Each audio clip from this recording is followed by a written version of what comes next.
Perspectives in ఎడ్యుకేషన్లో ఈరోజు మనం మూడవ అధ్యాయం నుంచి మూడవ చాప్టర్ నుంచి ప్రజాస్వామ్యము విద్య అనే అంశం గురించి తెలుసుకుందాం. ప్రజాస్వామ్యం అంటే ఏంటి, ప్రజాస్వామ్యము విద్య ఈ రెండిటికి సంబంధం ఏంటో ఇప్పుడు తెలుసుకుందాం. ప్రజాస్వామ్యవాదం అనేది ఫాసిజం, కమ్యూనిజం కంటే ఉత్తమమైనదిగా చెప్తాం. ప్రజాస్వామ్యం అనేది ప్రభుత్వ పాలనే కాకుండా మెరుగైన వ్యక్తుల జీవన శైలి, స్వేచ్ఛా వాతావరణం ఉంటే అప్పుడే మానవుడు తన నిజమైన అభివృద్ధిని సాధించగలడు. సమాజం, మానవుడు. ప్రజాస్వామ్యం అనే పదం అంటే డెమోక్రసీ అనే పదం డెమోస్, క్రాటస్ అనే గ్రీకు పదాల నుండి ఆవిర్భవించింది. డెమోస్ అంటే ప్రజలు, క్రాటస్ అంటే ప్రజాశక్తి. ప్రజలందరికీ స్వేచ్ఛ, సమానత్వం, సౌభాతృత్వం, న్యాయం కలగచేయడం ముఖ్య లక్షణాలు. ప్రజాస్వామ్యం యొక్క ముఖ్య లక్షణాలు ఏమంటే స్వేచ్ఛ కలిగి ఉండాలి, ప్రజలందరూ సమానంగా ఉండాలి, సమానత్వం ఉండాలి, సౌభాతృత్వం ఉండాలి, న్యాయం అందరికీ సమన్యాయం కలిగి ఉండాలి. ఇది డెమోక్రసీ ఈ గ్రీక్ పదాల నుంచి వచ్చింది. ప్రజాస్వామ్యం యొక్క నిర్వచనాలని కొన్నిటిని చూద్దాం. ప్రజాస్వామ్యం అంటే ఏంటి? ప్రజల చేత ప్రజల కొరకు నిర్వహించబడే ప్రభుత్వం. దీన్ని చెప్పింది ఎవరు? Abraham Lincoln. ప్రజల చేత ప్రజల కొరకు నిర్వహించేదే ప్రభుత్వం. ఈ ప్రభుత్వమే ప్రజాస్వామ్య ప్రభుత్వం. దీన్ని చెప్పింది అబ్రహాం లింకన్. అదేవిధంగా ప్రభుత్వ అధికారంలో ప్రతి ఒక్కరికి భాగస్వామ్యం గల విధానమే ప్రజాస్వామ్యం అని చెప్పింది ప్రొఫెసర్ సీలే. అంటే అందరూ భాగస్వాములే, అందరికీ అధికారం ఉంది, ప్రభుత్వ అధికారంలో ప్రతి ఒక్కరి యొక్క భాగస్వామ్యం ఉందని దీని అర్థం. అదే ప్రజాస్వామ్యం అవుతుంది. ప్రజాస్వామ్యంలో ప్రజల మధ్య రాజకీయ, సాంఘిక, మతపరమైనటువంటి వ్యత్యాసాలకు తావులేదు. అంటే అసమానతలు, వ్యత్యాసాలు, తేడాలు ఏమీ ఉండవు. ప్రజాస్వామ్యంలో అందరూ సమానులే. ప్రజలదే అంతిమ నిర్ణయం. ప్రజాస్వామ్యంలో ఎటువంటి వ్యత్యాసాలకు తావు లేదు. ఈ ప్రజాస్వామ్యం రెండు రకాలు: ప్రత్యక్ష ప్రజాస్వామ్యం, ప్రాతినిధ్య ప్రజాస్వామ్యం. ప్రత్యక్ష ప్రజాస్వామ్యం అంటే ఏంటో తెలుసుకుందాం. ప్రభుత్వ విషయాల గురించి ప్రజలు తమ అభిప్రాయాలను తమంతట తాముగా ప్రకటించడాన్ని ప్రత్యక్ష ప్రజాస్వామ్యం అంటారు. అంటే ప్రభుత్వంలో జరిగేటటువంటి అన్ని కార్యకలాపాలు, అన్ని విషయాల గురించి ప్రజలు తమ అభిప్రాయాలని తమంతట తాముగా వ్యక్తీకరించవచ్చు, తమంతట తాముగా చెప్పవచ్చు. దీన్ని ప్రత్యక్ష ప్రజాస్వామ్యం అంటాం. తక్కువ జనాభా గల దేశాల్లోనే ఈ పద్ధతి సాధ్యమవుతుంది. అంటే ప్రజలు ప్రభుత్వం దగ్గరకు వచ్చి తమ అభిప్రాయాల్ని స్వేచ్ఛగా ప్రకటించవచ్చు, స్వేచ్ఛగా వెల్లడించవచ్చు. ప్రజాస్వామ్యంలో పరిపాలన క్రింది పద్ధతుల ద్వారా జరుగుతుంది. ఏ విధంగా జరుగుతుందో చూద్దాం. అంటే ప్రత్యక్ష ప్రజాస్వామ్యంలో రకరకాలైనటువంటి పద్ధతులను ఉపయోగించి పరిపాలన చేయడం జరుగుతుంది. మొదటిది ప్రజాభిప్రాయ సేకరణ. ప్రజాభిప్రాయాన్ని సేకరించడం అంటే వాళ్ళు ఏమనుకుంటున్నారు, ఈ పద్ధతుల గురించి ఏమనుకుంటున్నారు, పాలనా విధానాన్ని గురించి ఏమనుకుంటున్నారు, ఏవైనా మార్పులు కావాలా, చేర్పులు కావాలా, ఎటువంటి అభివృద్ధి కావాలని కోరుకుంటున్నారో ఇదంతటి గురించిన సమాచారాన్ని, ప్రజాభిప్రాయాన్ని సేకరించడం. ఈ సమాచారాన్ని ప్రజల ద్వారా సేకరించడాన్ని ప్రజాభిప్రాయ సేకరణ అంటారు. తర్వాత అభిప్రాయ నివేదన. వ్యక్తులు, ప్రజలు తమ యొక్క అభిప్రాయాలను, ప్రభుత్వం పట్ల ఉన్నటువంటి తమ అభిప్రాయాలను లేక వారి యొక్క పథకాల పట్ల ఉన్న అభిప్రాయాలని నివేదించుకోవడం అభిప్రాయ నివేదన అంటారు. అంటే ఇటువంటివన్నీ తక్కువ జనాభా ఉన్నటువంటి దేశాల్లో ఈ పద్ధతి సాధ్యమవుతుంది. ఇంకొకటి మూడవది ప్రజా నిర్ణయం. ప్రజలు ఏ విధంగా నిర్ణయించుకుంటారో, ప్రజల యొక్క నిర్ణయాలు ఏ విధంగా ఉన్నాయో వాటిని తెలుసుకొని పరిపాలించడం. నాలుగవది పునరాయనం. ఈ 4 పద్ధతులు తక్కువ జనాభా ఉన్నటువంటి దేశాల్లో మాత్రమే జరుగుతుంది. రెండవది ప్రాతినిధ్య ప్రజాస్వామ్యం.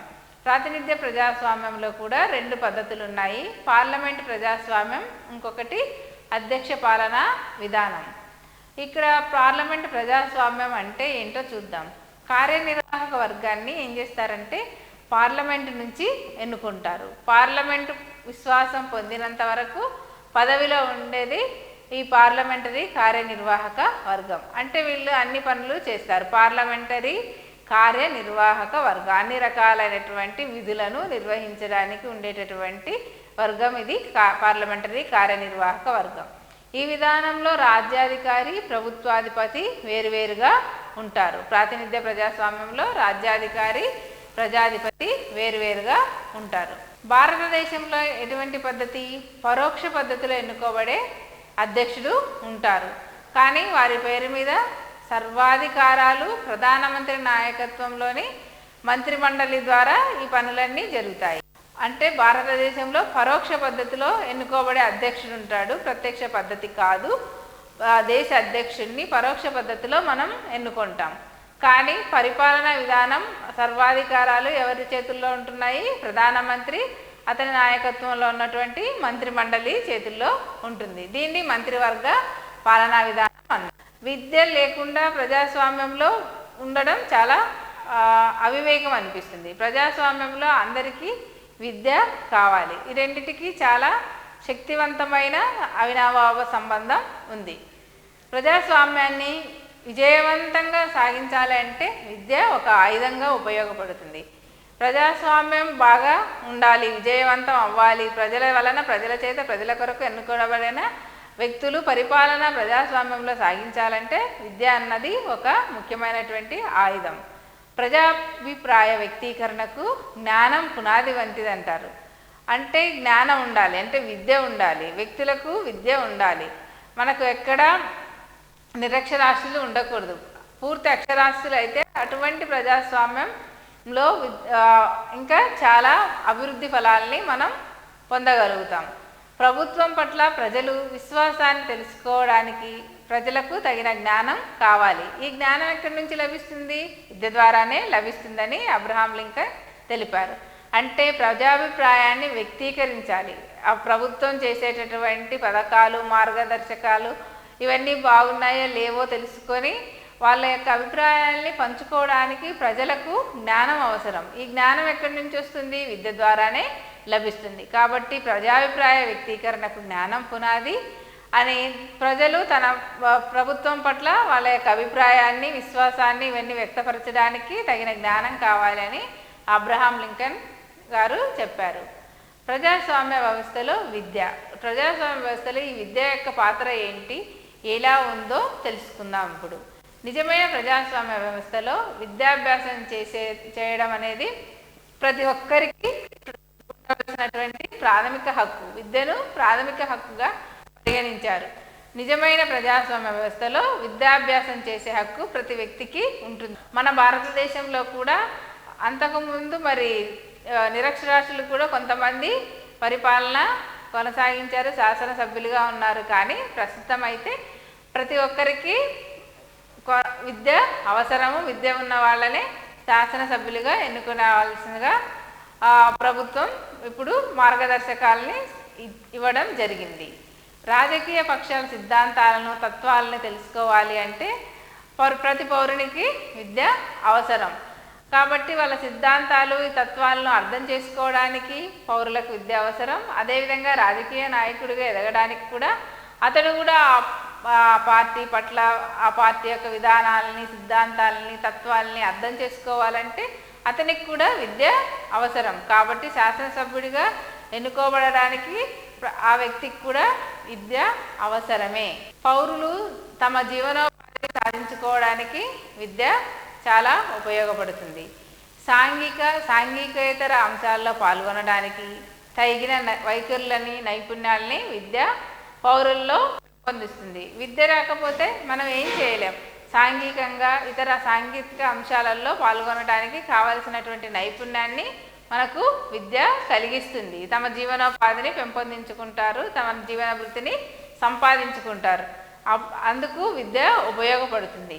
అదేవిధంగా దేశంలో అమల్లో ఉన్నటువంటి వివిధ రకాల ప్రణాళికల్ని, పద్ధతుల్ని, న్యాయ వ్యవస్థని వీటన్నిటి గురించి తెలుసుకోవడానికి పౌరులకు విద్య కంపల్సరిగా కావాలి. అంటే ప్రజాస్వామ్యంలో ప్రభుత్వం నిర్వహించే వివిధ పథకాలని, వాటన్నిటిని గురించి తెలుసుకోవడానికి, న్యాయ వ్యవస్థ గురించి తెలుసుకోవడానికి ప్రతి పౌరుడికి విద్య అనేది అవసరం. ఓటు హక్కు యాక్చువల్గా ఒక రాజ్యానికి చెందిన విధి. అది విధి విధానాలను రూపొందించడానికి వీటన్నిటికీ ఉపయోగపడుతుంది. ప్రభుత్వం ప్రతి ఒక్కరికి ఓటు హక్కు వయసు ఇచ్చింది. 18 సంవత్సరాలు గల వాళ్ళు పౌరులుగా నమోదు చేసుకొని తమ ఓటు హక్కును వినియోగించుకోవాలి. ఇది రాజ్యాంగానికి సంబంధించినటువంటి ప్రత్యేకమైనటువంటి విధి. ప్రతి ఒక్కరూ దీన్ని పాటించాలి. అందుకని ప్రతి వ్యక్తి ఓటరుగా 18 సంవత్సరాలు నిండిన ప్రతి వ్యక్తి ఓటరుగా నమోదు చేసుకోవాలి. ఇది రాజ్యాంగానికి చెందిన విధి. ఇది విధానాలను, ప్రభుత్వపరమైనటువంటి పథకాలను వాటన్నిటినీ రూపొందించడానికి ఉపయోగపడుతుంది. అదేవిధంగా మనకు లోపాలు పంచుకునే హక్కు కూడా ఇచ్చింది. విద్యాభ్యాసపు హక్కును మనం కోరుకోవచ్చు. ప్రతి వ్యక్తి, ప్రతి పౌరుడు ప్రజాస్వామ్యంలో ఉన్న ప్రతి వ్యక్తి కూడా విద్యను పొందే హక్కును కలిగి ఉన్నాడు. దీన్ని విద్యాభ్యాసపు హక్కు అని అంటున్నాము. అదేవిధంగా తనకు నచ్చిన భాషలో భాషాపరంగా ఆ విద్యను పొందే హక్కు కూడా కలిగి ఉన్నారు ప్రతి పౌరుడు. అంటే ఉదాహరణకి మనం తెలుగు వాళ్ళం, మనం తెలుగు భాషలోనే మన విద్యను కొనసాగించవచ్చు. అదేవిధంగా తమిళులు వాళ్ళ భాషలో వాళ్ళు విద్యను కొనసాగించవచ్చు. ఇది కూడా ఒక హక్కుగానే ఇవ్వడం జరిగింది. కాబట్టి ప్రతి వ్యక్తి తన సొంత భాషలో, తన మాతృభాషలో విద్యను కొనసాగించవచ్చు. అదేవిధంగా ప్రజాస్వామ్య విద్యా లక్ష్యాలు ఏమున్నాయో చూద్దాం. పౌరసత్వం శిక్షణ కోసం విద్య. విద్య అనేది పౌరసత్వాన్ని ఇస్తుంది. దాన్ని మనం పౌరసత్వం శిక్షణ కోసం విద్యను పొందాలి. ప్రజాస్వామ్య విలువల్ని అభివృద్ధి చేయడానికి విద్య కావాలి. ప్రజాస్వామ్యంలో ప్రజల వలన, ప్రజల చేత, ప్రజల కొరకు నడిపే ప్రభుత్వమే ప్రజాస్వామ్యం అని చెప్పాం కదా. అంటే దాని యొక్క విలువల్ని కాపాడాలి. అందరికీ సమాన అవకాశాలు కల్పించాలి. అదేవిధంగా అందరూ హక్కు కలిగి ఉన్నారు ప్రజాస్వామ్యంలో.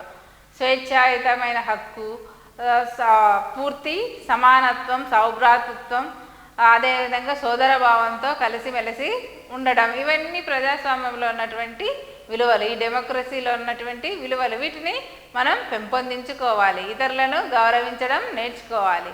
అదేవిధంగా మంచి అలవాట్లను పెంపొందించడం. ఈ ప్రజాస్వామ్య విద్య యొక్క ఇంకొక లక్షణం ఏంటంటే మంచి అలవాట్లను పౌరుల్లో, విద్యార్థుల్లో పెంపొందించడం. అదేవిధంగా వృత్తిపరమైన సామర్థ్యాన్ని పెంపొందింప చేయడం. వృత్తిపరమైన సామర్థ్యం అంటే వివిధ రకాల వృత్తుల వాళ్ళు వాళ్ళ యొక్క వృత్తిలో తగినటువంటి నైపుణ్యాన్ని, సామర్థ్యాన్ని కలిగి ఉండడం. అదేవిధంగా ఆలోచన శక్తి పెంపొందించడం. ఏం ఆలోచించాలి, దేని గురించి ఆలోచించాలి, ఏం ఆలోచన శక్తి అంటే వ్యక్తి సమాజంలో తనకు వచ్చేటటువంటి సమస్యల్ని రూపుమాపుకోవడానికి లేదా పరిష్కరించుకోవడానికి తగిన వివేచన శక్తి, ఆలోచన శక్తిని పెంపొందించాలి. అదేవిధంగా నాయకత్వ లక్షణాలని పెంపొందించడం. నాయకత్వ లక్షణాలు అంటే మన దేశాన్ని, రాష్ట్రాన్ని పరిపాలించడానికి గొప్ప నాయకులు కావాలి, సరైన నాయకులు కావాలి. వాళ్లకు ధైర్యం, ఆలోచించే విధానం, నిర్ణయాలు తీసుకునే శక్తి, ఇవన్నీ కావాలి. డెసిషన్ మేకింగ్ ఎబిలిటీ ఉన్నప్పుడే అతడు మంచి నాయకుడు అనిపించుకోగలుగుతాడు. అందరినీ కలుపుకుపోగలగడం, సమానత్వం, సౌభ్రాతృత్వం, సోదరభావం, అన్ని కులాల, మతాల పట్ల ఒకే విధమైనటువంటి భావన కలిగి ఉండాలి. ఇవన్నీ నాయకత్వ లక్షణాలు. కాబట్టి ఈ నాయకత్వ లక్షణాలని పెంపొందించడం. అదేవిధంగా జాతీయ, అంతర్జాతీయ విలువల్ని పెంపొందించాలి. అదేవిధంగా సామాజిక జీవనంలో వ్యక్తికి విద్యకు ఉన్నటువంటి ప్రాముఖ్యతని గుర్తించారు. కాబట్టి సమాజంలో ఉన్నటువంటి ప్రతి పౌరుడు మంచి విద్యను కలిగి ఉండాలి.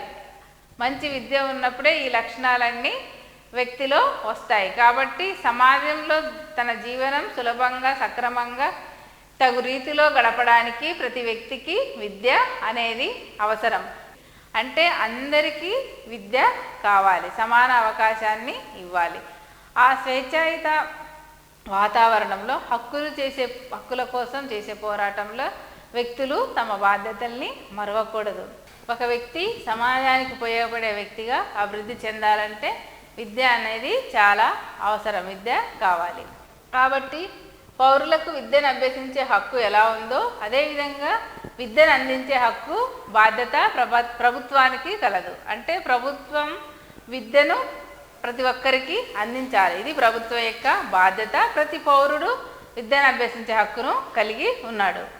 సెకండరీ ఎడ్యుకేషన్ కమిషన్ 1964-66లో వచ్చినటువంటి ఈ సెకండరీ ఎడ్యుకేషన్ కమిషన్ ప్రకారం విద్య యొక్క ముఖ్య ఉద్దేశం ఏంటి అంటే పౌరులందరికీ అవకాశాలు సమానంగా ఉండాలి. అందరూ విద్యను అభ్యసించడానికి హక్కు కలిగి ఉన్నారు. అందరికీ సమానమైనటువంటి అవకాశాలు కల్పించాలి.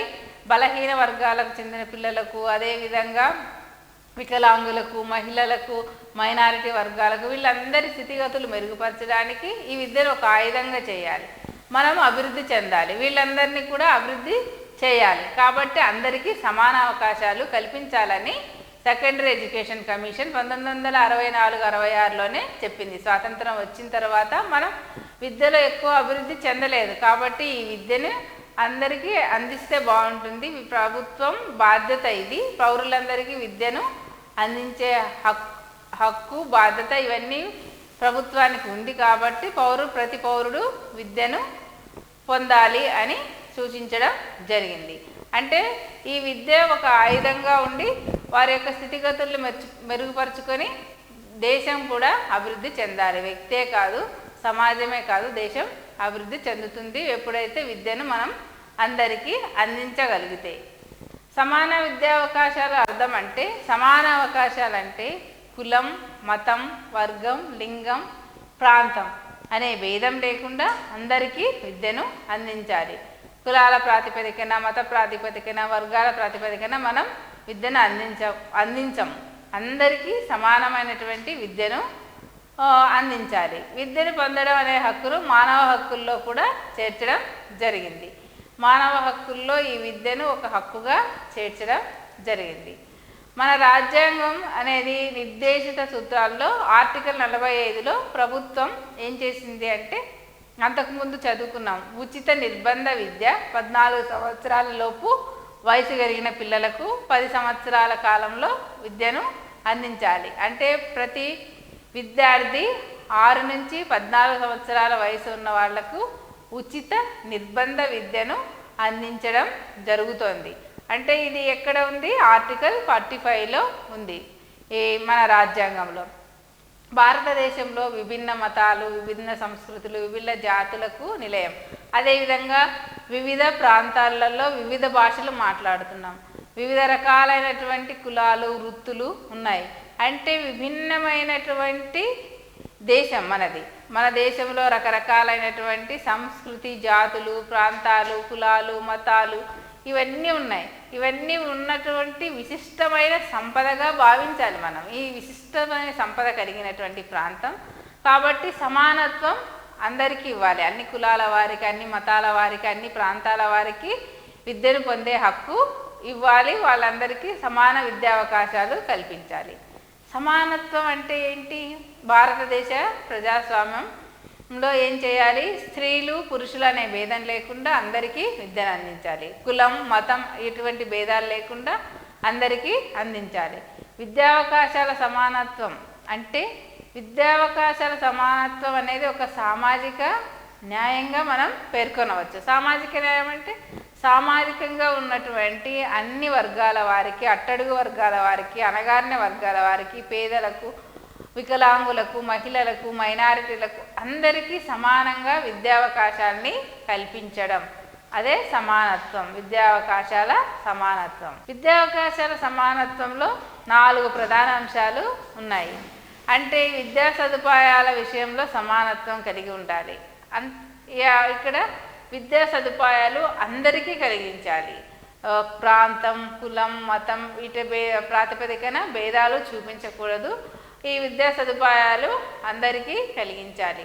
అదేవిధంగా విద్యా సదుపాయాల సమాన వినియోగం. తర్వాత అంశం, విద్యా సదుపాయాన్ని సమానంగా ఉపయోగించుకోవాలి. అంటే అవకాశం ఉన్నా, సదుపాయం ఉన్నా కొందరి చేతుల్లో మాత్రమే ఉండి కొంతమంది ఉపయోగించుకోలేకపోతున్నారు. వీటిని కూడా సమానంగా అవకాశాన్ని, సదుపాయాల్ని కల్పించినప్పటికీ వినియోగించుకోవడం లేదు.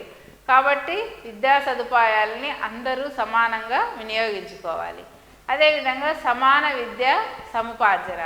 అందరూ కూడా సమానంగా తమ యొక్క విద్యని ఆర్జించగలగాలి. అదేవిధంగా సమాన విద్యా ఫలితాలు, అందరూ ఆశించినటువంటి విద్యా ఫలితాలని పొందగలగాలి.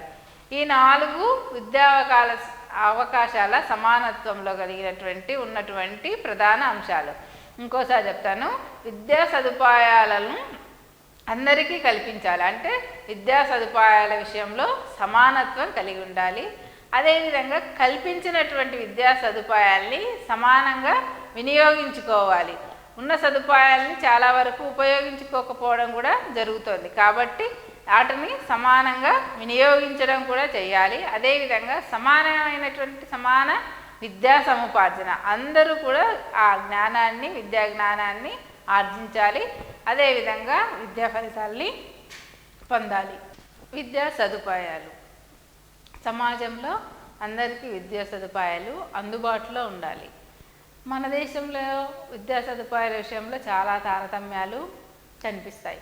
అంటే గ్రామీణ ప్రాంతాల్లో ఉన్న వారికి, మురికివాడల్లో ఉన్నటువంటి వాళ్ళకి ఎక్కువ పాఠశాల విద్యా సదుపాయాలు లేవు. గ్రామాల్లో కూడా కాలేజీలు, పాఠశాలలు చాలా తక్కువగా ఉన్నాయి. అదేవిధంగా నగర ప్రాంతాల్లో చూస్తే కాన్వెంట్లు ఇవి ఎక్కువ. కాన్వెంట్లలో వీళ్ళకు విద్యా సదుపాయాలు చాలా బాగున్నాయి నగర ప్రాంతాలు, పట్టణ ప్రాంతాలలో. గ్రామీణ ప్రాంతాలలో, నగరంలో ఉన్నటువంటి మళ్ళీ స్లమ్ ఏరియాస్లో, మురికివాడలలో కూడా ఎక్కువ పాఠశాలలు, విద్యా సదుపాయాలు లేవు. ఈ విధంగా ఉన్నటువంటి తారతమ్యాల్ని మనం తొలగించి విద్యా సదుపాయాల్ని అందరికీ కలిగించాలి. విద్యాలయాల్లో ఉండేటటువంటి అసమానతలు కూడా తొలగించి అందరికీ సదుపాయాల్ని కలిగించాలి. అంటే సమాజంలో అందరికీ విద్యా సదుపాయాలు అందుబాటులో ఉండాలి. మన దేశంలోనే ఈ తారతమ్యం చాలా ఎక్కువగా కనిపిస్తుంది. కొన్ని ప్రాంతాల్లో బాగా అభివృద్ధి చెంది ఉంటాయి, కొన్ని ప్రాంతాలు అసలేమీ అభివృద్ధి చెందకుండా అలాగే వెనుకబడి ఉన్నాయి. ఇటువంటి ప్రాంతాల్లో కూడా అన్ని చోట్ల విద్యా సదుపాయాల్ని కలిగించడం ప్రభుత్వం యొక్క బాధ్యత. విద్యా సదుపాయాల సమాన వినియోగం, ఆర్థికంగా, సామాజికంగా వెనుకబడ్డ వాళ్ళు ఏం చేస్తారంటే, ఈ వర్గాల వాళ్ళు తమ పిల్లల్ని పాఠశాలకు పంపించకుండా ఇంట్లోనే ఉంచేస్తారు, లేకపోతే ఏదో పనులకు పంపించేస్తారు. ఈ సామాజికంగా, ఆర్థికంగా వెనుకబడిన వర్గాల వాళ్ళ పిల్లలని పాఠశాలకు తీసుకురావాలి. అంటే పాఠశాలకు తీసుకొస్తేనే, పాఠశాలకు వాళ్ళు వస్తేనే విద్యా సదుపాయాల సమాన వినియోగం అనేది జరుగుతుంది.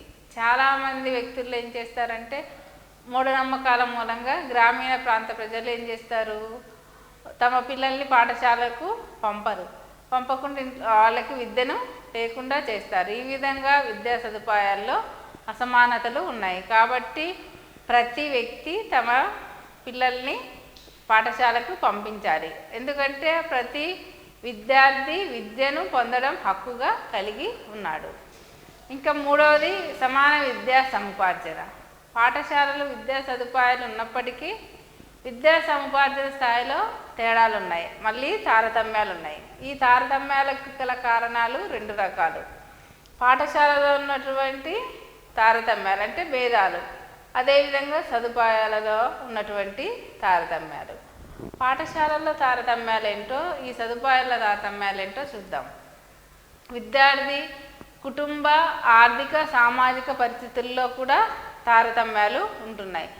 అంటే ఒక రకమైన ఫ్యామిలీలో ఉన్నటువంటి ప్రాబ్లమ్స్, కుటుంబంలో ఉన్నటువంటి ఇబ్బందుల వల్ల, ఆర్థిక ఇబ్బందులు, సామాజిక పరిస్థితుల వల్ల, వీటన్నిటి వల్ల ఈ తేడాలు అనేవి ఏర్పడుతున్నాయి. విద్యార్థి ప్రేరణ, ఆసక్తి మొదలైనటువంటి మానసిక అంశాలు కూడా ప్రభావితం చేస్తాయి ఇటువంటి తేడాలు ఏర్పడడానికి.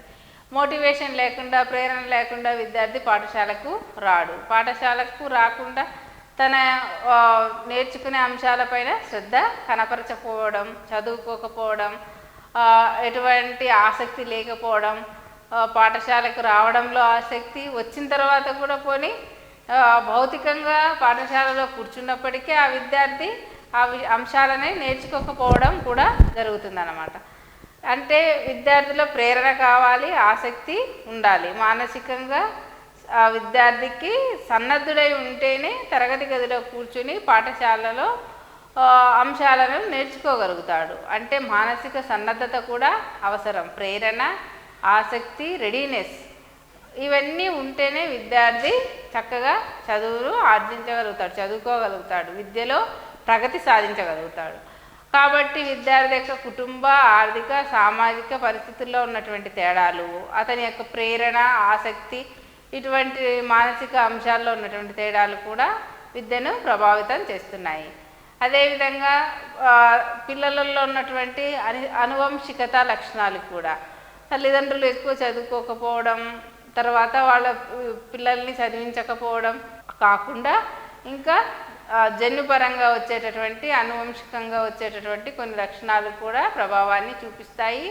అదేవిధంగా పరిసరాల ప్రభావం, ఉంటున్నటువంటి సమాజంలో ఉంటున్నటువంటి తమ చుట్టుపట్ల ఉన్నటువంటి పరిసరాల యొక్క ప్రభావం కూడా విద్యార్థి పైన ఉంటుంది. ఇవి కూడా కారణాలుగా మనం భావించవచ్చు. అదేవిధంగా సమాన విద్య ఫలితాలు, విద్య వల్ల పొందే ప్రయోజనాలు, ఫలితాలు సమాజంలో ప్రజలందరికీ సమంగా లభించడం లేదు. విద్యను ఆర్జించిన తర్వాత వచ్చే ప్రయోజనాలు అందరికీ రావట్లేదు. ఉద్యోగుల భర్తీ విషయంలో కూడా చాలా వరకు అసమానతలకు గురవుతున్నాయి. నిరుద్యోగ సమస్య ఇప్పుడు చాలా ఎక్కువగా ఉంది. పీజీలు, పిహెచ్డీలు, 2 పీజీలు, 3 పీజీలు చేసినా ఉద్యోగం దొరకట్లేదు. ఇంజనీరింగ్ కళాశాల నుంచి కూడా పట్టుభద్రులైన వాళ్ళు చాలామందికి ఉద్యోగాలు లేవు. ఈ ఉద్యోగాలను కల్పించుకోవాలి మనమే. ఈ విద్యను నేర్చుకున్న తర్వాత దాని యొక్క ఫలితాన్ని పొందితేనే కదా, ప్రయోజనం పొందితేనే కదా ఏదైనా ఫలితం ఉండేది. కాబట్టి విద్యార్థి సమాజంలో తన జీవనానికి కావలసినటువంటి ఉద్యోగాన్ని సంపాదించాలి అంటే అందరికీ సమాన విద్యా ఫలితాలు ఉండాలి, ఉద్యోగం రావాలి, ఉద్యోగాల కల్పన ఉండాలి. అంటే ప్రభుత్వాన్నే బాధ్యత కాకుండా ప్రతి పౌరుడు కూడా తనకంటూ ఒక ఉద్యోగాన్ని సంపాదించుకోవడానికి, ఇంకా ఇతరులకు అవకాశాన్ని ఇవ్వడానికి ఉద్యోగాలను కల్పించగలిగితే చాలా బాగుంటుంది. మన భారతదేశంలో ఇప్పుడు ఉన్నటువంటి నిరుద్యోగ సమస్య చాలా ప్రబలంగా ఉంది. కాబట్టి సమానమైనటువంటి విద్యా ఫలితాలు అందరికీ ప్రయోజనం కలగాలి అంటే విద్యా అవకాశాలతో పాటు ఈ ఉద్యోగాలు కూడా కావాలి. ఈ నిరుద్యోగ సమస్యని పారద్రోలాలి. ప్రత్యేక శిక్షణ పొందిన వాళ్ళు మాత్రమే ఈ పరీక్షల్లో నెగ్గగలుగుతున్నారు, వాళ్ళకు మాత్రమే ఉద్యోగాలు వస్తున్నాయి. ఇలా ఉద్యోగ మార్కెట్లో విద్యా ఫలితాల ప్రయోజనాల విషయంలో ఏమవుతుందంటే అసమానతలు ఏర్పడుతున్నాయి. కాంపిటేటివ్ స్పిరిట్ ఎక్కువ ఉండి ఎక్కువ మార్కులు వచ్చిన వాళ్ళే ఉద్యోగాన్ని పొందగలుగుతున్నారు చాలా వరకు. అంటే ప్రత్యేక శిక్షణ కావాలి, దీనికోసం విద్య కోసం చాలా డబ్బులు ఖర్చు పెట్టడం జరుగుతుంది. ఎందుకంటే మన భారతదేశంలో జనాభా రోజు రోజుకి పెరిగిపోతుంది. పెరుగుతున్న జనాభాకు తగ్గట్టుగా విద్యా అవకాశాలు, ఫలితాలు ఉండట్లేదు, ఉద్యోగాలు కూడా ఉండడం లేదు. అందువల్ల ఈ అసమానతలు అనేవి ఏర్పడుతున్నాయి. ప్రాంతీయ అసమానతలు, కొన్ని ప్రాంతాల్లో వెనుకబడి ఉన్నాయి, కొన్ని ప్రాంతాలు బాగా అభివృద్ధి చెంది ఉన్నాయి. ఈ ప్రాంతీయ అసమానతలు కూడా ఏర్పడుతున్నాయి. స్త్రీ పురుషుల అసమానతలు, తర్వాత ఆర్థిక అసమానతలు. ఆర్థికంగా కూడా చాలా కడు పేదవాళ్ళు ఉన్నారు, కనీసం వసతులు సౌకర్యాలు లేనటువంటి పేదవాళ్ళు ఉన్నారు. అదేవిధంగా చాలా రిచ్ పీపుల్ ఉన్నారు. ఈ ఆర్థిక అసమానతలు, స్త్రీ పురుషుల్లో ఉన్నటువంటి అసమానతలు, ప్రాంతీయ అసమానతలు, కులం, మతం, వర్గం, ఈ సామాజిక అసమానత, ఇటువంటి రకరకాలైనటువంటి తేడాల వల్ల ఈ ఆశించిన ఫలితాలని అందరూ అందుకోలేకపోతున్నారు. ఇంకా అంగవైకల్యం, మానసిక రుగ్మతలు, అంటే రకరకాలైనటువంటి అంగవైకల్యాలు, అంధులు, లేకపోతే చెవిటివారు, లేకపోతే ఫిజికల్లీ హ్యాండిక్యాప్, ఇటువంటి రకరకాలైనటువంటి అంగవైకల్యం కల వాళ్ళు కూడా మన దగ్గర ఉన్నారు. అదేవిధంగా మానసిక రుగ్మతలు, డిప్రెషన్, ఇటువంటి మెంటల్లీ ఛాలెంజ్ చిల్డ్రన్, వీళ్ళందరూ కూడా ఉన్నారు. వీటన్నిటి వల్ల రకరకాలైనటువంటి అసమానతలు, తేడాలు ఏర్పడుతున్నాయి. అంటే కులం ప్రాతిపదికన, మతం ప్రాతిపదికన, వర్గం ప్రాతిపదికన సామాజిక అసమానతలతో పాటు అంగవైకల్యం, స్త్రీ పురుష సమానత్వం లేకపోవడం, ఆర్థికపరమైన పేద ధనిక వర్గాలు, ప్రాంతీయ అసమానత, నువ్వు ఆ ప్రాంతానికి చెందిన వాడివి, నువ్వు ఆదివాసీవి, లేకపోతే ఇలాగా తాండా ప్రజలు లేకపోతే కొండ ప్రాంత ప్రజలు ఈ విధమైనటువంటి అసమానతలు కూడా చాలా ఉన్నాయి. అదేవిధంగా బాలబాలికలు విద్యను అభ్యసించడంలో అవరోధాలు ఉండకూడదు. అనేక విద్యా కమిషన్లు సిఫారసు చేశాయి. అందరికీ విద్య అనేటటువంటి పదం చాలా అమలుకు నోచుకోవట్లేదు, ఆచరణకు చాలా దూరంలో ఆమడ దూరంలో ఉందని చెప్పవచ్చు. ఇంకా విద్యా ఫలితాలు అందరికీ విద్య అనే నానుడి మనం అంటున్నాం, కానీ ఆ ఫలితాలు విద్య యొక్క ఫలితాలని అందరికీ విద్య అందించడం అనే లక్ష్యాన్ని మనం ఇంకా పూర్తిగా సాధించలేదు ఇప్పటి వరకు. చాలా కమిషన్లు అనేక విద్యా కమిషన్లు సిఫారసు చేసినప్పటికీ బాలబాలికల విద్యలో అంతరాలు ఉండకూడదు, అందరికీ సమానమైన విద్య ఉండాలి, అవరోధాలు ఉండకూడదు, ఎప్పుడు అందరికీ వీటన్నిటిలో విద్యను కల్పించాలి అని అనేక కమిటీలు సిఫారసు చేసినప్పటికీ ఇంకా ఆచరణకు ఆమడ దూరంలోనే ఉంది. సమాన విద్యావకాశాల కల్పన కొఠారి కమిషన్ కొన్ని సూచనలను చేసింది. ఇది లేకుండా ప్రాథమిక విద్యను ఉచితంగా ఇవ్వాలి, అందరికీ విద్య, దానిలో ప్రాథమిక విద్యను అందరికీ అందించాలి, ఎటువంటి ఫీజు రుసుము తీసుకోకూడదు. దాని ప్రకారం ఇప్పుడు చాలా వరకు పాఠశాలలో ప్రభుత్వ పాఠశాల ప్రాథమిక విద్య మాధ్యమిక విద్యను కూడా ఉచితంగా ఇవ్వడం జరుగుతుంది. పాఠ్య పుస్తకాల పంపిణీ జరుగుతుంది, ఉచిత భోజన సదుపాయాలు వసతి సదుపాయాలు కూడా కలిగించడం జరుగుతుంది. కొఠారి కమిషన్ సూచనల ప్రకారం సమాన విద్యా అవకాశాల కల్పనకు ప్రభుత్వం చాలా కృషి చేస్తుంది.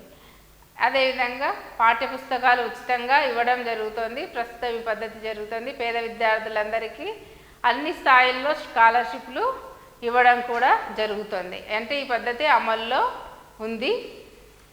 అదేవిధంగా ప్రతిభావంతులైన విద్యార్థులకు కూడా ఆర్థికంగా సహాయం చేయాలి. అంటే స్కాలర్షిప్లు ప్రతిభావంతులైన విద్యార్థులకు కూడా ఇవ్వడం జరుగుతుంది. ఇది కొంతవరకు జరుగుతుంది. అన్ని ప్రాంతాల వారికి అందుబాటులో సాధారణంగా పాఠశాలలు ఉండాలి. సామాన్యమైన పాఠశాల అంటే అందరికీ అందుబాటులో ఈ విద్య ఉండాలి. ప్రతి కిలోమీటర్కు ఒక పాఠశాల ఉండాలి. ఆ విధంగా కృషి చేయడం జరిగింది. ఇప్పుడు మనకు అనేక పల్లెలలో పట్టణాలలో మురికివాడల్లో కూడా కొండ ప్రాంతాలలో లంబాడీ తెగలు అక్కడ కూడా అన్ని చోట్ల కూడా మనకు ఆదివాసీలలో అన్ని చోట్ల పాఠశాలను స్థాపించడం జరిగింది. అంటే ప్రతి కిలోమీటర్ వ్యాసార్థంలో పాఠశాలను స్థాపించడం జరిగింది. ఏ ప్రాంతంలో ఉన్న విద్యార్థులకు ఆ ప్రాంతంలోనే పాఠశాలల్లో ప్రవేశం ఇవ్వాలి. అంటే ప్రవేశం మేము తీసుకోము, ఈ విద్యార్థి మాకు వద్దు అని చెప్పడానికి వీల్లేదు. విద్యను ఏం చేశారు, ప్రాథమిక హక్కుగా మానవ హక్కుల్లో చేర్చడం జరిగింది. కాబట్టి ఏ ప్రాంతంలో ఉన్న విద్యార్థులకు ఆ ప్రాంతంలో ఉన్నటువంటి పాఠశాలల్లో ప్రవేశం నిరాకరించకూడదు అనేటటువంటి నిబంధన విధించడం జరిగింది. కాబట్టి వాళ్లకు కంపల్సరిగా ప్రవేశాన్ని ఇవ్వాలి. అదేవిధంగా ఉచిత నిర్బంధ విద్య కూడా ఉంది. కాబట్టి ప్రతి విద్యార్థి ఉచితంగా 6 నుంచి 14 సంవత్సరాల వయసు వచ్చే వరకు విద్యను పొందవచ్చు. గ్రామీణ ప్రాంత పాఠశాలల విద్యా విధానానికి పట్టణ ప్రాంత పాఠశాలలకు చాలా తేడా ఉంది. అంటే మధ్య వ్యత్యాసం చాలా ఉంది. ఈ వ్యత్యాసాన్ని తొలగించాలి. విద్యా సంస్థల్లో యాక్చువల్గా ఏం చేస్తారు, ప్రవేశం కల్పించడానికి ఏం చేస్తారంటే పబ్లిక్ పరీక్షల్లో వచ్చిన మార్కులు చూస్తారు. అంటే 10వ తరగతి పాస్ అయిన తర్వాత ఇంటర్మీడియట్లో చేరాలంటే మంచి పాఠశాలల్లో కళాశాలలో ఈ మార్కులే ప్రాతిపదిక. అదేవిధంగా ప్రవేశ పరీక్షలు చాలామందికి చాలా పాఠశాలల్లో నిర్వహిస్తున్నారు. కానీ అలా చేయకుండా ఒక విశ్వసనీయమైనటువంటి పద్ధతిని అవలంబించి అత్యంత విశ్వసనీయంగా దాన్ని చేయగలిగితే అందరికీ సమానంగా విద్యావకాశాలు కల్పించగలిగితే బాగుంటుంది. అదే విధంగా విశ్వవిద్యాలయ స్థాయిలో అయితే ప్రతి ఎగ్జామ్కి ఎంట్రన్స్ ఎగ్జామ్ ఉంది కదా, ఈ ఎగ్జామ్ రాసి పాస్ అయ్యి మార్కుల ప్రాతిపదికనే తీసుకోవడం జరుగుతుంది. మన దగ్గర నైపుణ్యాలకు కొరత ఉంది. కానీ ఇప్పుడు విద్యార్థి ఏం చేస్తున్నారంటే ఇప్పుడు పాఠశాలలో కళాశాలలో ఉన్న స్థాయిలో ఉన్నటువంటి అంశాలన్నిటినీ బట్టి విధానంలో బట్టి పట్టేసి వాటిని అదే ప్రశ్న పుస్తకంలో ఉన్నది అడిగితేనే సమాధానం రాయడం జరుగుతుంది. తన యొక్క నైపుణ్యాన్ని సామర్థ్యాన్ని పెంపొందించుకోవడం తక్కువైపోతుంది. నాడు మార్కులు ఎక్కువ తెచ్చుకుంటున్నాడు, కానీ దానిలో కూడా నైపుణ్యం కావాలి. పుస్తకంలో ఉన్నది చూసి అంటే చూడకుండా రాయడం, ఉన్నది ఉన్నట్లుగా రాయడం మాత్రమే కాకుండా తనకు అవసరమైనప్పుడు ఆ పొందిన జ్ఞానాన్ని, నైపుణ్యాన్ని వినియోగించుకోవడం ముఖ్యం. ఈ అసమానతలన్నిటినీ తొలగించగలగాలి.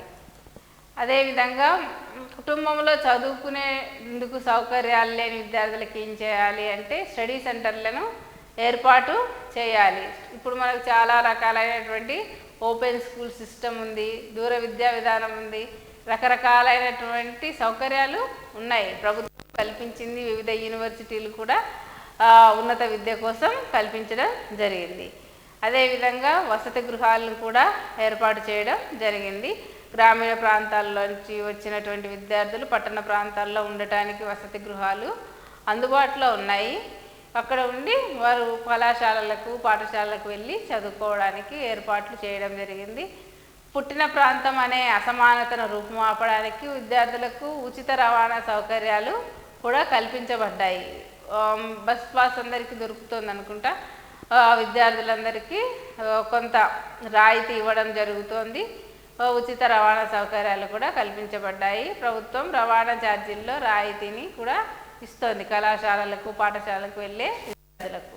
అదేవిధంగా వృధా స్తబ్దతల నివారణకు నాన్ డిటెన్షన్ పద్ధతిని అమలుపరుస్తున్నారు. నాన్ డిటెన్షన్ విధానం ద్వారా విద్యార్థి కొన్ని రకాలైనటువంటి అంశాల్లో ప్రతిభ చూపించినప్పటికీ తర్వాత పై తరగతికి వెళ్ళడానికి అవకాశం కల్పిస్తున్నారు. మధ్యాహ్న భోజన పథకం ప్రస్తుతం అమల్లో ఉంది. అన్ని పాఠశాలల్లో జరుగుతోంది. ఆశ్రమ పాఠశాలను స్థాపించడం జరిగింది. ఇప్పుడు మనకు మైనారిటీ పాఠశాలలు వచ్చాయి, గురుకుల పాఠశాలలు వచ్చాయి, కస్తూర్బా బాలికల పాఠశాలలు వచ్చాయి, రకరకాలైన రెసిడెన్షియల్ స్కూల్స్ ఉన్నాయి. ఇవన్నీ కూడా స్థాపించడం జరిగింది. అదేవిధంగా కొండ ప్రాంతాల్లో నివసించే ప్రజలకు వారికి ఆశ్రమ పాఠశాలలను కూడా స్థాపించడం జరిగింది.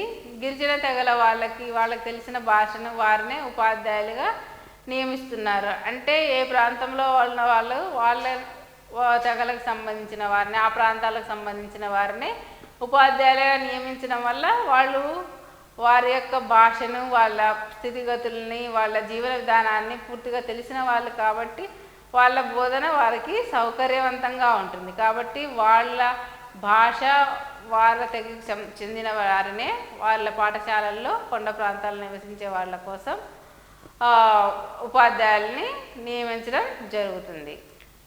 అదేవిధంగా స్త్రీ పురుష అనేటటువంటి లింగ భేదాన్ని తొలగించడానికి ఏం చేస్తుందంటే కేంద్ర రాష్ట్ర ప్రభుత్వాలు అధిక ప్రాధాన్యత ఇవ్వాలి. అందుకోసం స్త్రీలకు ప్రత్యేకంగా 33% రిజర్వేషన్ కేటాయించడం జరిగింది. మరి ఇంకా అన్నిట్లోనూ ఈ రిజర్వేషన్ విధానం అమల్లో వస్తే బాగుంటుంది. రాష్ట్రాల మధ్య విద్యా ప్రమాణాల వ్యత్యాసం తొలగించడానికి బాగా వెనుకబడ్డ ప్రాంతాల పట్ల శ్రద్ధ వహించడం. కొన్ని రాష్ట్రాలు బాగా అభివృద్ధి చెందాయి, కొన్ని రాష్ట్రాలు అభివృద్ధి చెందలేదు. చాలా వరకు గ్రామీణ ప్రాంతాలు బాగా అభివృద్ధి చెందలేదు. ఎందుకంటే గ్రామీణంలో కొంత విద్యా సౌకర్యాలు తక్కువగా ఉన్నాయి. కాబట్టి మన భారతదేశంలో అందరికీ సమాన విద్యా అవకాశాలు కల్పించాలంటే ఈ గ్రామీణ ప్రాంతాలలో కూడా కళాశాలలు, విశ్వవిద్యాలయాల్ని ఏర్పాటు చేయడం జరగాలి. అంటే ప్రతి ఒక్కరు ఏం చేస్తున్నారు, పట్టణ ప్రాంతానికి వలస వస్తున్నారు. ఆర్థికంగా కొంత ఉన్నవాళ్ళు మాత్రమే ఈ ఉన్నత విద్యా సౌకర్యాలని కూడా పొందగలుగుతున్నారు. కాబట్టి ఈ విద్యా ప్రమాణాల వ్యత్యాసం రాష్ట్రాల మధ్య, ప్రాంతాల మధ్య తొలగించాలి. బాగా వెనుకబడ్డ ప్రాంతాల పట్ల శ్రద్ధ వహించాలి. వాళ్లకు అందుబాటులో కళాశాలలు, పాఠశాలలు, విశ్వవిద్యాలయాలు స్థాపించడం జరగాలి. అదేవిధంగా కేంద్రీయ విద్యాలయాలు, సెంట్రల్ స్కూల్స్ ఉన్నాయి. తర్వాత అదేవిధంగా సిబిఎస్ఈ పాఠశాలలు, ఇవన్నీ కేంద్ర ప్రభుత్వ ఆధ్వర్యంలో నడుస్తున్నాయి. వీటిని నడుపుతున్నారు. కేంద్రీయ విద్యాలయాలు ప్రతి చోట పెట్టడం జరిగింది. తల్లిదండ్రులకు ఆర్థిక స్తోమత లేని వాళ్లకు ఈ విద్యార్థులకు ఏం చేయాలి అంటే సంపాదిస్తూ చదువుకునే సదుపాయం కల్పించాలి. తల్లిదండ్రుల దగ్గర సరి అయిన ఆర్థిక స్తోమత లేకపోతే విద్యార్థి చదువుకి నోచుకోవట్లేదు. అందుకని విద్యార్థి కూడా సంపాదిస్తూ చదువుకునే సదుపాయాన్ని కల్పించాలి. వీరి కోసం అనియత విద్య, ఓపెన్ స్కూల్, దూర విద్యా కేంద్రాలన్నింటినీ ఏర్పాటు చేశారు. Non formal education, open school system and distance education. మనకు అన్ని యూనివర్సిటీల్లో కూడా చాలా వరకు దూర విద్యా కేంద్రాలు ఉన్నాయి. ఇంకా డాక్టర్ బిఆర్ అంబేద్కర్ విశ్వవిద్యాలయం ఉంది, తర్వాత ఇగ్నో విశ్వవిద్యాలయం ఉంది. ఈ విధంగా చాలా వరకు మనకు దూర విద్యా కేంద్రాలు, అనియత విద్య, ఓపెన్ స్కూల్స్ ఇవన్నీ ఉన్నాయి. అదే వికలాంగుల పట్ల వారి కోసం ప్రత్యేక విద్యా సంస్థలు ఏర్పాటు చేయాలి, ప్రత్యేక పాఠశాలలు ఉండాలి, ప్రత్యేక శిక్షణా సంస్థలు కూడా ఉండాలి. ఈ వికలాంగులు ఒకప్పుడు ప్రత్యేక విద్య సదుపాయాల్ని కలిగి ఉన్నారు. ఇప్పుడు మళ్ళీ చూస్తే వీళ్ళని తీసుకొచ్చి విలీన విద్యా కార్యక్రమంలో ఈవెన్ ప్రత్యేకతలు కలిగినటువంటి, ప్రత్యేక అవసరాలు కలిగినటువంటి పిల్లల్ని కూడా సాధారణ పాఠశాలల్లోనే చేర్చుకోవడం జరుగుతుంది. పూర్తిగా మానసిక వికలాంగులైతే మాత్రం వాళ్ళ కేంద్రాలు, పునరావాస కేంద్రాలు వేరుగా ఉన్నాయి. కానీ శారీరక వికలాంగులకి, తర్వాత దృష్టి లోపం, వినికిడి లోపం ఇటువంటి పిల్లలు కూడా ఇప్పుడు మనకు సాధారణ పాఠశాలల్లోనే ఉన్నారు. అంటే ప్రత్యేక పాఠశాలలు ఉన్నాయి, ప్రత్యేక పాఠశాలను ఏర్పాటు చేయడం జరిగింది, కానీ చాలా తక్కువగా ఉన్నాయి. అందుకని ఇప్పుడు మళ్ళీ విలీన విద్య కోసం కృషి చేశారు. విలీన విద్యలో భాగంగా ఈ ప్రత్యేక అవసరాలు కలిగినటువంటి పిల్లలు కూడా మామూలు సాధారణ పాఠశాలలో విద్యను నేర్చుకోవడం జరుగుతోంది ప్రస్తుతం.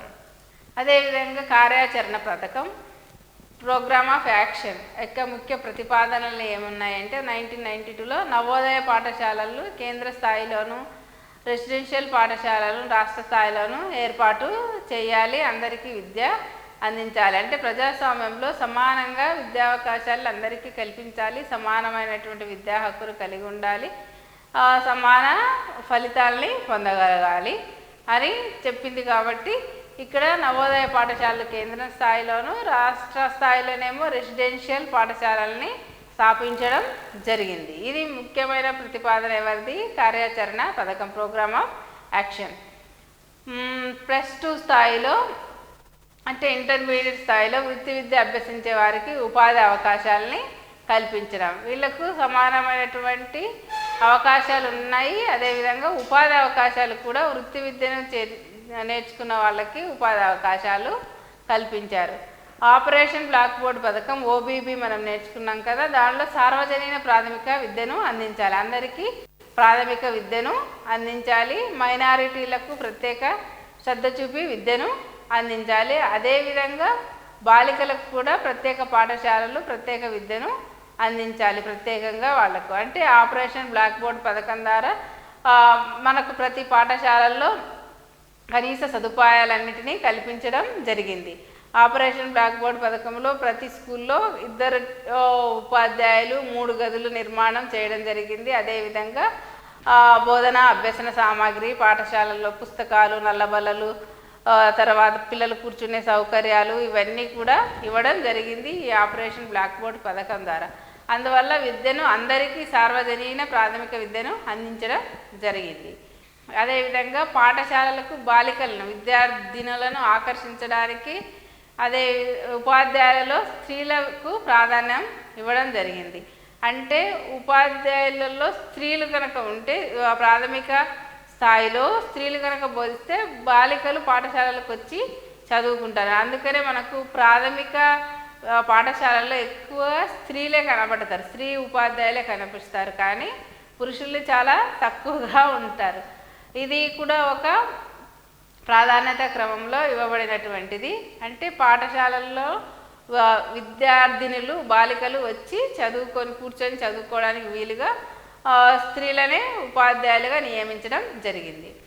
వెనుకబడిన తరగతి వారు నివసించే ప్రాంతాల్లో కూడా వాళ్ళకు సంబంధించిన, అంటే గిరిజన తెగల వాళ్ళకి, షెడ్యూల్ కులాల వాళ్ళకి, వాళ్ళు ఏ ప్రాంతంలో ఉంటున్నారో అక్కడే పాఠశాలలు నిర్మించడం జరిగింది. 1 కిలోమీటర్ పరిధిలో వాళ్ళ ఆవాసాలకు దగ్గరగా పాఠశాలలు నిర్మించి, అదేవిధంగా వాళ్ళ జాతికి, వాళ్ళ తరగతులకు చెందినటువంటి వారినే ఉపాధ్యాయులుగా నియమించడం జరిగింది.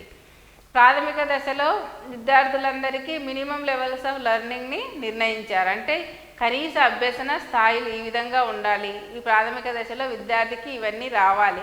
భాషా పరిజ్ఞానం రావాలి, శాస్త్ర పరిజ్ఞానం రావాలి, గణితంలో ఎంత పరిజ్ఞానం రావాలో వీటన్నిటిని నిర్ణయించడం జరిగింది.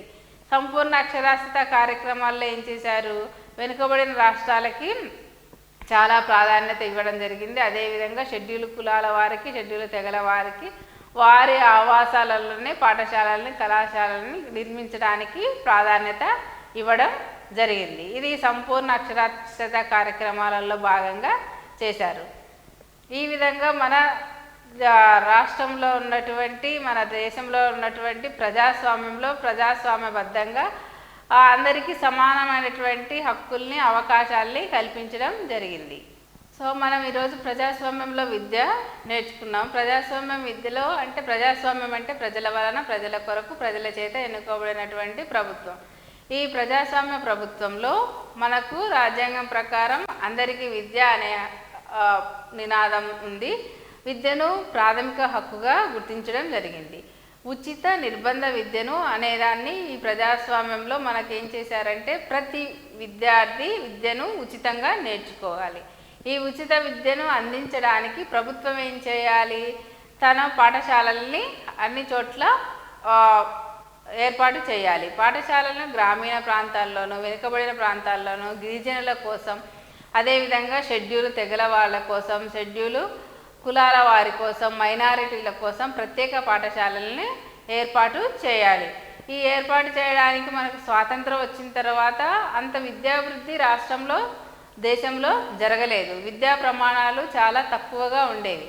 అందుకోసం ఏం చేసింది అంటే ప్రభుత్వం స్వాతంత్రానంతరం వివిధ రకాలైనటువంటి కమిషన్లను, కమిటీలను ఏర్పాటు చేయడం జరిగింది. ఏర్పాటు చేసిన తర్వాత విద్యా అవకాశాలని సమానంగా అందరికీ అందించాలి. ఈ విద్యావకాశ సమానత్వంలో 4 ప్రధాన అంశాలని పేర్కొన్నారు. ఆ 4 ప్రధాన అంశాలు ఏమంటే విద్యా సదుపాయాల విషయంలో సమానత్వం కలిగి ఉండాలి, విద్యా సదుపాయాల్ని సమానంగా వినియోగించుకోగలగాలి, సమాన విద్యా సముపార్జన ఉండాలి, సమాన విద్యా ఫలితాలు. ఈ 4 అంశాలు చాలా ముఖ్యంగా చెప్పుకున్నాం. అంటే విద్యా సదుపాయాలు అందరికీ సమాజంలో అందుబాటులో ఉండాలి. మన దేశంలో రకరకాలైనటువంటి కులాలు, మతాలు, భాషలు, సాంస్కృతిక అంశాలు ఇవన్నీ కూడా విద్యను ప్రభావితం చేస్తూ ఉన్నాయి. కొందరికి మాత్రమే ఫలితాలు అందుతున్నాయి. ఈ విద్యకు సంబంధించిన ఫలాల్ని అందరూ అందుకోవడం లేదు.